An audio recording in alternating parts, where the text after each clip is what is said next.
तो आज हम हमारे आर बुंदेली धरोहर स्टूडियो में आपको आज ऐसे कलाकार से मिलवाना चाह रहे हैं जिन्होंने अपनी आवाज़ के बलबूते पर पूरे बुंदेलखंड में अलग ही पहचान बनाई है। साथियों, आर बुंदेली धरोहर चैनल को लाइक करें, सब्सक्राइब करें एवं कमेंट करें। आइए हम मिलवाते हैं एक अच्छे कलाकार अशोक विश्वकर्मा राही जी से, जिनसे हम बात करेंगे।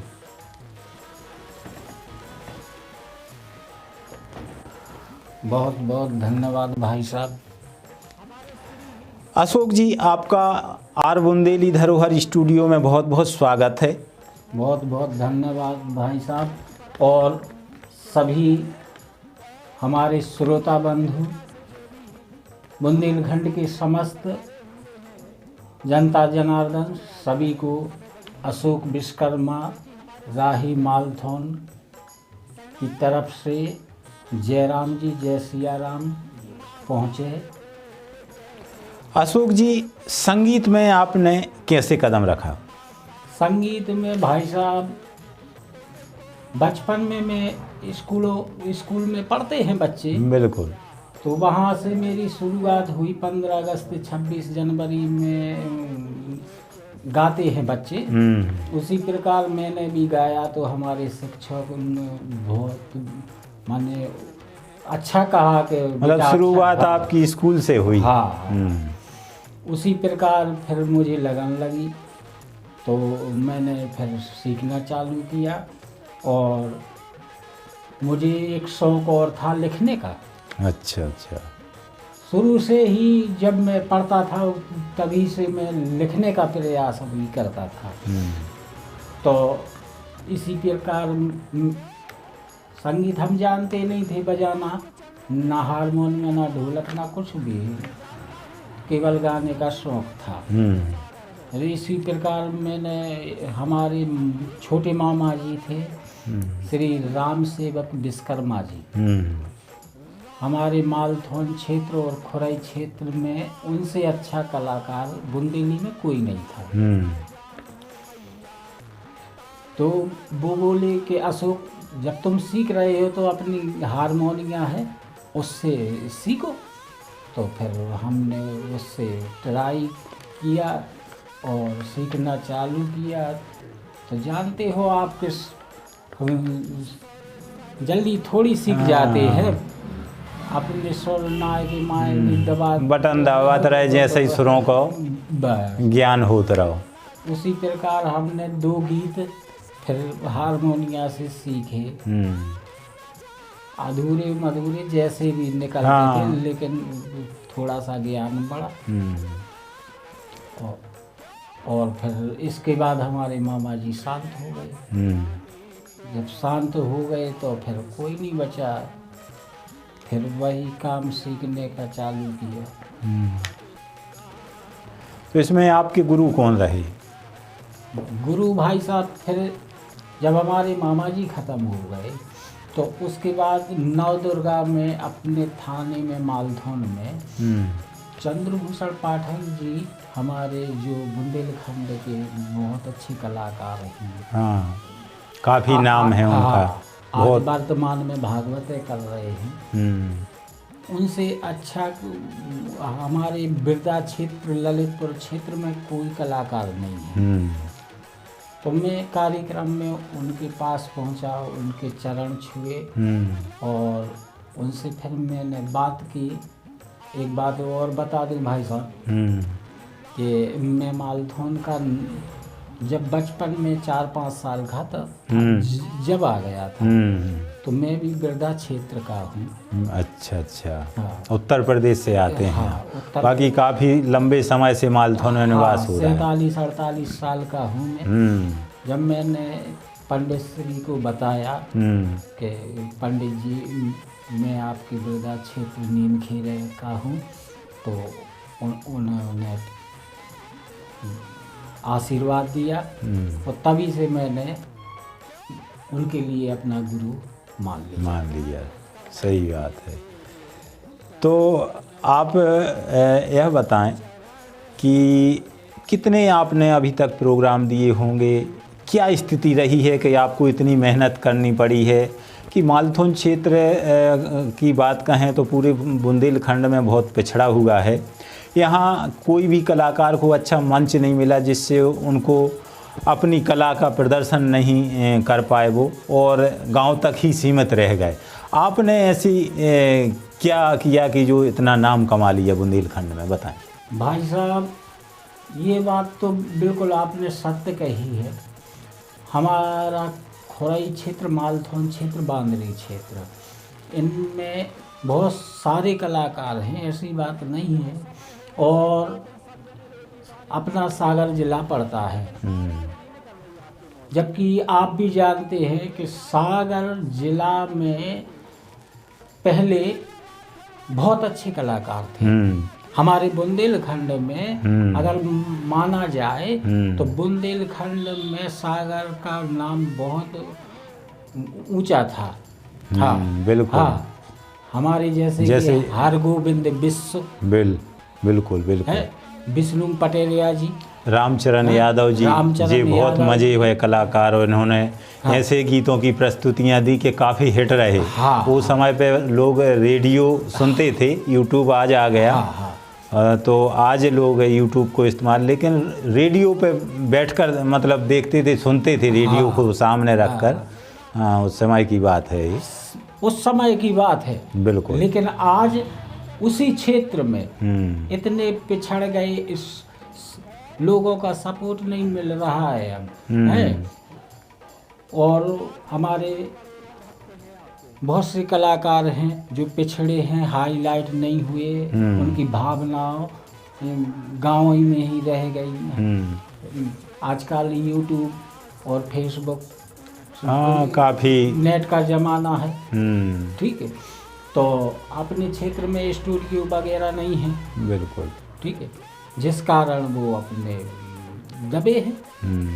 एक बात और है, मैंने सुना है कि आप अपने ही गीत लिखे हुए गाते हैं, जो काफ़ी हिट भी होते हैं और जनता इसको पसंद भी करती है। ऐसा कोई अच्छा गीत हो जिसको आप पसंद करते हो, ऐसा गीत आप सुनाएं एक। बिल्कुल अच्छी बात कही भाई साहब। मैंने आपको पहले बताया कि मैं जब स्कूल में पढ़ता था तभी से मुझे लिखने का भी शौक़ था। बिल्कुल। तो उसी समय से प्रयास रहा कि मैं कुछ जनता के लिए नए गीत का प्रयास करता रहा, और नए गीत लिखत रहे। और वो बुंदेलखंड के समस्त कलाकारों को मैंने सुना, जिनका गीत मुझे अच्छा लगा, जिनकी तर्ज मुझे अच्छी लगी, हृदय में एक बार सुन ले तो वो तर्ज मुझे बैठ जाती है। बिल्कुल बिल्कुल। ये सब माता रानी की कृपा है, मैं उस पर ही कुछ लिख देता हूँ। ऐसी सब सरस्वती मैया की कृपा है।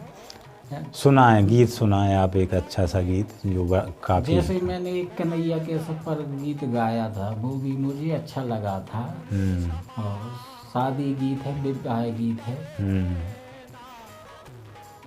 कन्हैया के सब पर गाया था कि हमसे बाप मताई विधाता, सब खो दियो हो भगवान भले जो। बिल्कुल। माने एक लड़की सोच रही है कि भगवान जैसे हमारे बाप मताई है ऐसे ही सबके लाजन दियो। हमारे बाप मताई ने हमारी शादी में कोई कमी नहीं रखी। बिल्कुल बिल्कुल। तो बाबी भगवान से प्रार्थना करते हर एक माता पिता सोचत के हमारी बच्ची को खूब सुख मिले, खूब अच्छे से रहे, ससुराल के लोग अच्छे मिलें। लेकिन कछु कछु आज के ज़माने में ऐसे हो जात के बच्चियों को परेशानी आउत है। तो उसने अपनी इस गीत में अपनी भावना बताई है, भगवान से प्रार्थना करिए कि भगवान जैसे हमारे बाप मताई, जैसे हमारे भैया भौजाई जैसे है, इसी प्रकार का गीत है। वो बहुत अच्छा गीत है।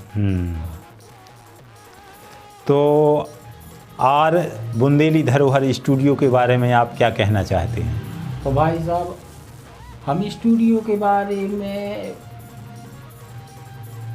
मेरी बहुत दिनों से प्रयास चल रहा था, बहुत दिनों से प्रयास चल रहा था कि मालथौन क्षेत्र में कोई स्टूडियो नहीं है। कुछ परिस्थिति के कारण ये काम मैं करना चाहता था, लेकिन आप हैं हमारे परिवार के, ठीक है। जब मैंने आपसे मिला और आपके सामने बात रखी, आपने हमारी भावनाओं को समझा। बिल्कुल। और हमें भी लगा कि चलो क्षेत्र के कलाकारों को एक मंच दिया जाए इस माध्यम से, क्योंकि जिससे यह स्टूडियो खोला गया है। क्योंकि जो मैं भोग रहा था, हमारे क्षेत्र के कई कलाकारों को मैं नहीं चाहता हूँ, ये नहीं चाहता हूँ कि जिस तरह की परेशानी मैंने भोगी है, कोई मंच नहीं मिला, कोई साथ नहीं मिला, कोई संगीत नहीं मिला, बिल्कुल वे हाईलाइट हो। हमारा उद्देश्य ये है सही कि जिस प्रकार हमने मेहनत की है, हमारे क्षेत्र के कलाकार ना करें। सही बात। अपने क्षेत्र में अगर कही जाए बात तो लेडीज कलाकार कम हैं। अब वे कम इसलिए हैं कि उनको कोई संगीत सिखाने वाला नहीं मिला। मैंने बहुत प्रयास किया भाई साहब, सिखाने में मैंने बहुत प्रयास किया, कई जनों को सिखाने का प्रयास किया, सिखाया भी है, लेकिन उनके घर वालों ने सपोर्ट नहीं किया, लोगों ने सपोर्ट नहीं किया, क्योंकि यहाँ के जनता या घर वाले या कुछ भी समझ लो, उनको सपोर्ट नहीं देते हैं, कुछ भी कहो। सही भैया हरो तो आज जे हमारे संगे हते बुंदेली बतकाव में अशोक विश्वकर्मा राही जी, आपने इनको सुनो है, इनने आपको एक गीत भी सुनाओ है। ऐसा ही और भी कलाकारों से हम रूबरू कराएंगे आपको। देखते रहिए आल बुंदेली धरोहर, और चैनल को लाइक करें, सब्सक्राइब करें और कमेंट करें। आपको पसंद आ रहा है या नहीं आ रहा है, आप हमारे चैनल के माध्यम से बुंदेलखंड के ज़्यादा से ज़्यादा कलाकारों की यहाँ से हम प्रस्तुतियाँ देंगे और उनको चैनल के माध्यम से आप लोगों तक पहुँचाएंगे। जय बुंदेलखंड, जय भारत, जय सिया राम। और बुंदेलखंड की समस्त जनता की लाजें हम एक संदेश भेज रहे हैं कि हमारे श्री भाई साहब श्री भान सिंह यादव जी, इनका ये मालथौन में नया स्टूडियो खुला है, आर बुंदेली धरोहर चैनल। इसके लिए आप सब्सक्राइब करें, लाइक करें और ज़्यादा से ज़्यादा शेयर करें। और समस्त बुंदेलखंड के कलाकारों से निवेदन है, इसी के लिए यह स्टूडियो खोला गया है। इनके स्टूडियो पर आएं और अपनी प्रतिभाएं यहाँ पर दिखाएं और इनका स्टूडियो का सपोर्ट करें और ज़रूर पधारें। जय बुंदेलखंड, जय भारत माता, जय सिया राम।